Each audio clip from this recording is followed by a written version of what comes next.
Hi there. We are Hi. with author Jennifer Jordan talking about her book, Veggin in St. Augustine. How are you? Hi. I'm wonderful. Thank you so much for having me. Well, thanks for joining us. And I'm telling you, I have been looking through your book, and it is just one of the most well thought out books on St. Augustine. It really kind of covers everything unique and great about St. Augustine. I really appreciate that. Thank you for saying that. That means a lot. Now, this came out, was it February of 2021? That's correct. Yeah. So I was actually producing the book during the pandemic. So Possibly a great time. you're right. At first I was thinking, oh, this is not a great time. But then I thought, the restaurants could really use the extra help and getting the word out there in different ways. So it ended up working out great.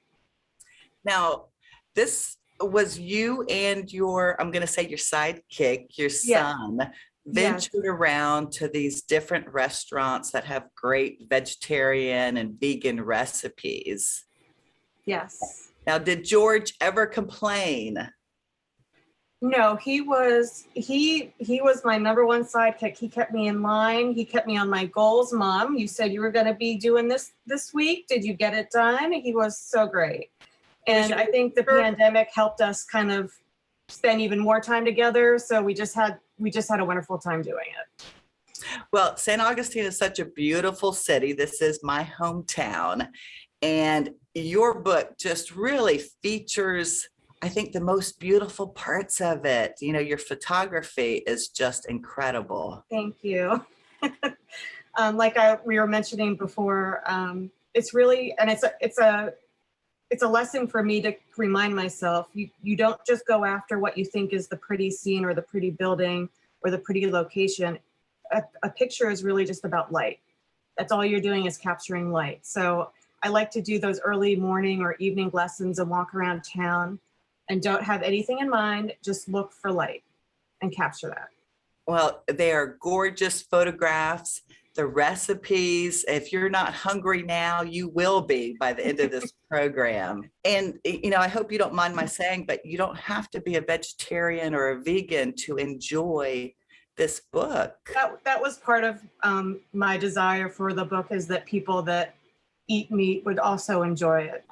Is there a particular recipe that you either, I guess, enjoyed making the most, or it's one of your favorites? If I was going to have a cocktail, the bee's knees cocktail at Forgotten Tonic is like, you almost feel healthy drinking it. That's just, it's very good. And then I also like to kind of challenge myself in the kitchen. So there's some challenging recipes that I kind of like to block out a day and really work on. Like there's a recipe to actually make cheese. It's called paneer. It's Indian cheese. And it's like a step-by-step how-to. And that's great for those foodies that are looking for that extra challenge. There's that one. There's a pierogi recipe. That's another one that's, more complicated. But then you have super easy things that you can just whip together that evening for dinner also. So, but I do enjoy the challenge, I think, of the more in-depth recipes. Well, the photo of the paneer, it looks absolutely delicious. And the lady whose recipe that is, she has a food truck. Is that? Yes, her name is Panita, and she has Backyard Buffalo. And it's amazing. Her food truck goes all around our area. You'll have to check her website for where she's going to be. But right off one of the main streets in Ponte Vedra, they have a farm, a water buffalo farm. You would never know it's there. It's unbelievable. My son and I got to go and visit it, and it was just fantastic. So she makes all of her cheese and all of her dairy products there. I did not know that until reading your book.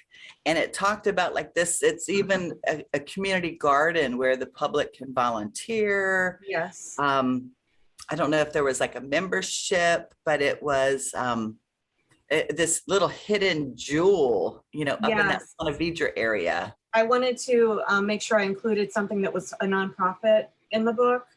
and I chose Piece of Heart, which is the farm that you're talking about, which again, right off one of the main streets in Ponte Vedra, and it's a large home for young adult autistic individuals, and then so it's the home, but then it's the farm, and they have this amazing garden area where you can rent your own plots and plant your own things. But then they also have their garden, which on Saturdays you can go and buy your produce and things.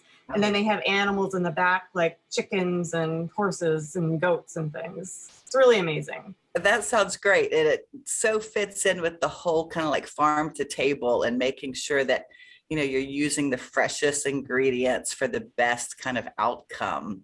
Yes, and they have cooks that cook the meals from the food in the garden for the individuals that live in the home. It's amazing. Oh, it's quite a great concept. Yeah.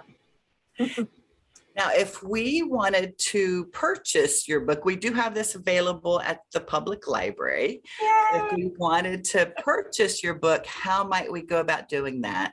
So there's one way, which would be through Amazon. So you can just hop on Amazon, do Amazon Prime, and it'll be mailed to you in a couple days. There's also local places that have it, and the local places that have it, the books are signed. So you can go to the Visitor Center, the Lightner Museum, gift shop.